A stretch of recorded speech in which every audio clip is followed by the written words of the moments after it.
तुरीची दाणे आपले काही प्रमाणात भाजून झालेले आहे. आता याला मी थोडं थंड होऊ देणार आहे आणि मिक्सरमधून जाडसर करून घेणार आहे.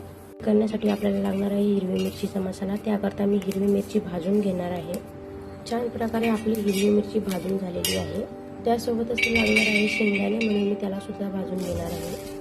शेंगदाणे सुद्धा आपले छान प्रकारे भाजून झालेले आहे. आता मी हे सर्व मिश्रण मिक्सरमधून काढून घेणार आहे. त्यामध्ये टाकणार आहे मी लसूण,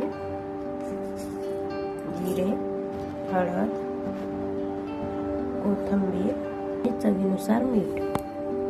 कढई छान प्रकारे आपली गरम झालेली, त्यात सोडणार आहे मी तेल. तुम्ही बघू शकता तेल आपले छान प्रकारे गरम झालेले, त्यात सोडणार आहे मी आता वाटून घेतलेला मसाला.